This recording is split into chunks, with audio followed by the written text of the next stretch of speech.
എന്ത് കഴിച്ചാലും നെഞ്ചരിച്ചല്, പുളിച്ച തകട്ടല്, കഴിച്ച ഭക്ഷണമൊക്കെ ഒരു പുളിരസത്തോടു കൂടി തന്നെ മുകളിലോട്ട് കയറി വരിക, ഒന്നും കഴിക്കാൻ പറ്റാത്തൊരവസ്ഥ. അപ്പം ഇങ്ങനെയുള്ള ലക്ഷണങ്ങൾ, അതായത് ഹൈപ്പർ അസിഡിറ്റി കൊണ്ടുള്ള ലക്ഷണങ്ങൾ ഉള്ളവർക്ക് വീട്ടിൽ തന്നെ നമുക്ക് ചെയ്യാൻ പറ്റുന്ന ഒരു ചെറിയ റെമഡിയാണ്. അതായത് ക്യാബേജ്. നമുക്ക് നോർമലി വീട്ടിൽ ഉപയോഗിക്കുന്ന ക്യാബേജ് ഒന്നുകിൽ നമുക്ക് അതിന്റെ റോ അരച്ച് ജ്യൂസ് ആയിട്ടോ അല്ലെങ്കിൽ ചെറുതായിട്ട് വേവിച്ച് ആവി കയറ്റി വേവിച്ച് അതൊരു സാലഡ് ആയിട്ടോ നമുക്ക് ഒരു നേരത്തെ ഭക്ഷണത്തിൽ ഇൻക്ലൂഡ് ചെയ്യാനായിട്ട് നോക്കുക.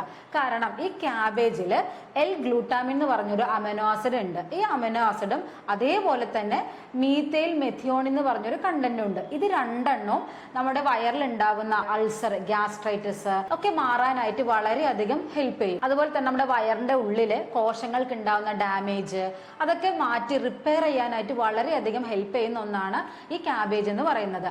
അതുപോലെ തന്നെ ഈ ക്യാബേജിന് ക്ഷാരഗുണമാണ് പ്രധാനമായിട്ടുള്ളത്. അപ്പം ഈ നമ്മുടെ ആസിഡിന്റെ അളവ് വയറിൽ കൂടുതലാണെങ്കിൽ ഇത് നോർമലൈസ് ചെയ്യാൻ കൂടെ ഈ ക്യാബേജ് വളരെയധികം ഹെൽപ്പ് ചെയ്യും. അപ്പൊ ഈ നെഞ്ചരിച്ചലും പുളിച്ചു തകട്ടലും അങ്ങനെ അസിഡിറ്റി കൊണ്ട് ബുദ്ധിമുട്ടുന്നവരാണെങ്കിൽ അവരുടെ ഭക്ഷണത്തിൽ ക്യാബേജ് ഉൾപ്പെടുത്താനായിട്ട് നോക്കുക.